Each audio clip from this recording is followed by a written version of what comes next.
మొత్తానికి ప్రేక్షకులందరికీ కూడా నా తరపున దీపావళి శుభాకాంక్షలు. అలాగే స్టూడియోలో ఉన్న పద్మారావు గారు తెలంగాణ ఉద్యోగ సంఘం నాయకులు, అలాగే ప్రతిభారావు గారు కాంగ్రెస్ నాయకులు కూడా ఉన్నారు.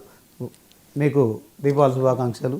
ఇక మరి డిబేట్లో జూమ్లో పాల్గొంటున్న సుమిత్ర ఆనంద్ గారు బీఆర్ఎస్ నాయకులు, అదే క్రమంలో డాక్టర్ తాటికాయల జయరాం, మీ ఇద్దరు కూడా శుభాకాంక్షలు. ఇంకా సుంకర మౌనిక గారు బీజేపీ నాయకురాలు కూడా జాయిన్ అవుతారు. సో ముందుగా డిబేట్ అయితే స్టార్ట్ చేద్దాం. జయరాం గారు గుడ్ మార్నింగ్ అండి. Very good morning. Happy Diwali. Wish the same to all. Okay, YS హయాంలో కావచ్చు, కేసీఆర్ హయాంలో కావచ్చు, రేవంత్ హయాంలో తెలంగాణ అనే ఒక చిన్న రాష్ట్రం ఏర్పడక ముందు, ఏర్పడిన తర్వాత పరిస్థితులు ఎలా ఉన్నాయి, ఏం చెప్తారు? మీకు ప్యానల్లో ఉన్న మిత్రులకు ఈరోజు దివాళీ జరుపుకుంటున్న ఎంటైర్ ప్రజానీకానికి మనస్ఫూర్తిగా మరొకసారి కృతజ్ఞతలు అండ్ ధన్యవాదాలు సమయం ఇచ్చినందుకు. ఒకటి మనం దీంట్లో గమనించాల్సింది ఏంటంటే, ప్రతి ఒక్కరూ కావాలనుకున్నది అన్ని దొరికినా దొరకకున్నా కూడా సో మనిషి సహజంగానే అనేక రకమైన ఆశలు కోరికలతో ఉంటారు. ఆ కోరికలన్నీ నెరవేరొచ్చు, నెరవేరకపోవచ్చు. కానీ అందరి హృదయాలలో వెలుగులు ఉండాలని దేవుణ్ణి ప్రార్థిస్తూ సేమ్ టైం ప్రతి ఒక్కరూ కోరుకునేదంటే వాళ్ళ బిడ్డలకు విద్య, కుటుంబంలో ఉన్న పెద్దలకు ఆరోగ్యము, సో బతకడం కోసము కొంత ఆ వర్క్ కానీ లేకపోతే ఇతర కార్యక్రమాలు ఏవైనా కూడా బ్రతకడం కోసం కొంత ఫినాన్షియల్ సపోర్ట్ అయితే డెఫినెట్గా కావాలని కోరుకుంటాం. అందులో ఏ విధమైన ఇబ్బంది లేదు. సో మోమాటం కూడా కాదు అది. సో అది అత్యాశ కూడా అంతకంటే కాదు. కానీ గత 30 సంవత్సరాలుగా మనం గమనిస్తున్న క్రమం లోపల తెలంగాణ రాష్ట్రంలో కానీ ఉమ్మడి ఆంధ్రప్రదేశ్లో కానీ ఏమేమి పెరుగుతున్నాయి, ఎక్కడెక్కడ మనకి ఇబ్బందులు కలుగుతున్నాయి అనేది చాలా కీలకం.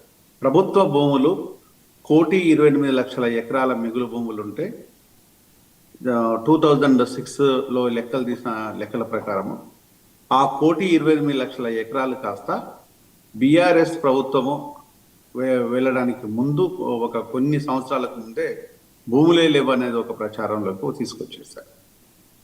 మరొక అంశం వచ్చేసి తెలంగాణ రాకముందుకు 2014 తెలంగాణ రాకముందుకు ఆల్కహాల్ మీద మన ఇన్కమ్ 14,000 కోట్లు ఉంటే బీఆర్ఎస్ ప్రభుత్వం వచ్చిన నాటికి మన ఇన్కమ్ 45,000 కోట్లు. ఇప్పుడు గత 2 సంవత్సరాల నుంచి కాంగ్రెస్ వచ్చిన తర్వాత 75,000 కోట్లకు చేరుకున్నది మన ఇన్కమ్. సో ఇది మాత్రం దివ్యమానంగా సో రాకెట్ లాగా దూసుకెళ్ళిపోతుంది ఆల్కహాల్ అమ్మకాలు.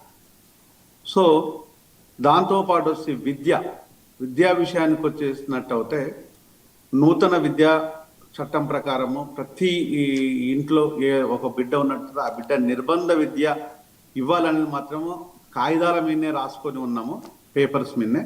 కానీ ఆ నిర్బంధ విద్య దేవుడెరుగు. కానీ విద్యకు పోతున్న చదివించాలన్న బిడ్డలు ఈరోజు చదువుకునే పరిస్థితి లేదు. ఎంతో మంది బిడ్డలు జీవితాలు అగమ్య గోచరంగా మారటమే కాదు, ఈరోజు హాస్టల్లో ఉండే బిడ్డలకు కూడా సరి అయిన వసతులు లేకుండా ఎంతో మంది బిడ్డలు చనిపోయిన విషయాన్ని మనం గమనిస్తూనే ఉన్నాం.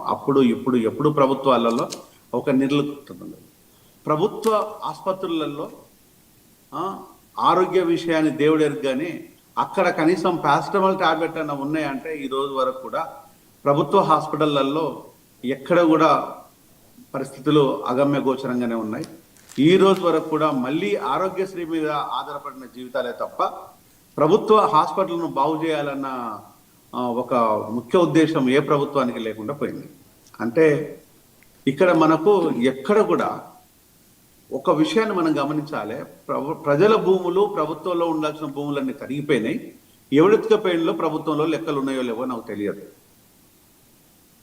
ఈరోజు విద్యా వైద్యము ఎంత నిర్లిప్తంగా ఉంది అంటే, ఎంత అమానుషంగా ఉందంటే అంత దుర్మార్గం అనేది బహుశా ఒక భారతదేశంలోనే ఉన్నది. మిగతా ఈ ప్రపంచంలో ఏ దేశంలో కూడా ఇంత అధ్వానంగా లేదనేది అందరూ తెలిసిన విషయమే. కానీ ప్రజల మీద ఫైన్లు వేయాలి, ట్రాఫిక్ రూల్స్ను ఎట్లా వేయాలి, లేకపోతే ప్రజల నుంచి ఎట్లా డబ్బులు లాగాలి అనే దాన్ని పక్క దేశాలపై నేర్చుకొని వచ్చే మన నాయకులు ఇక్కడ ప్రజలకు వైద్యం ఇవ్వాలని మాత్రము ఈ దేశంలో నేర్చుకోవడానికి కూడా చిత్తశుద్ధి లేదు. అంటే ఈరోజు దీపావళి జరుపుతున్న ప్రతి కుటుంబం లోపల ఒక దుర్మార్గమైన విషయం ఏంటంటే, ప్రతి విలేజ్ అంటే 12,000 విలేజ్లు మనకు గ్రామ పంచాయతీలు 12,700 గ్రామ పంచాయతీలు మన రాష్ట్రంలో ఉంటే, ప్రతి గ్రామ పంచాయతీకి నెలకొక్కరు చచ్చిపోతున్నారు డ్యూ టు ఆల్కహాల్.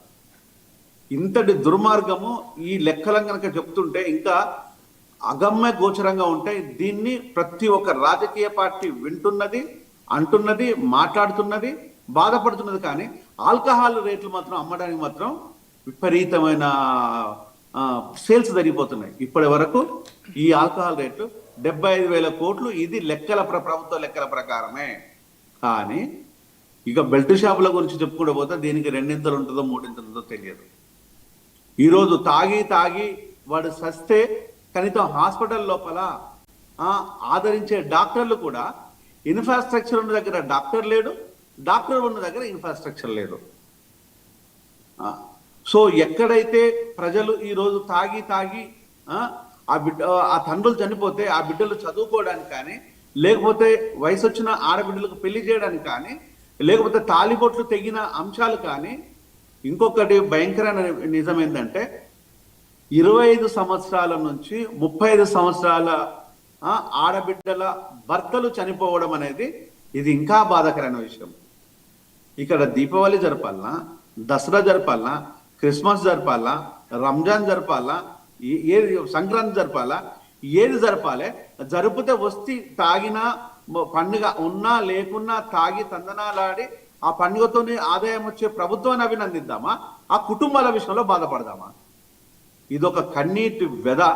ఒక ఆడపిల్లల తాలిబొట్లు తెగుతున్న ఉసురు ఆ కుటుంబాలకు, రాజకీయ నాయకులు, ప్రభుత్వంలో ఉన్న అధినేతల కుటుంబాల్లో ఇదే జరిగితే, మీరు చస్తే మీ పిల్లల కనుక ఇదే అయినట్టు అవుతే, మీ కుటుంబం లోపల ఆడబిడ్డల మొగులు చస్తే ఇలానే ఉన్నట్టు అవుతే, మీ ఇంట్లో పండుగ దివాళీ కనుక, ఈ దసరా కనుక, ఈ రంజాన్ కనుక, క్రిస్మస్ కనుక ఇలానే జరుపుకుంటారా అనేది వేదన కాదు, ఆవేదన కాదు, ఆలోచనతోని మాట్లాడుకోవాలి, ఆలోచనతోని ఉండాలనేది లేదు. కానీ ఈరోజు ప్రభుత్వం లోపల నిన్నగాక మన కళ్ళ ముందు జరుగుతున్న విషయాలు ఏంటంటే, పంచుకోవడం కోసము, తెంచుకోవడం కోసము ఈరోజు అనేక అంశాలు తెర మీదకి వచ్చేసినాయి.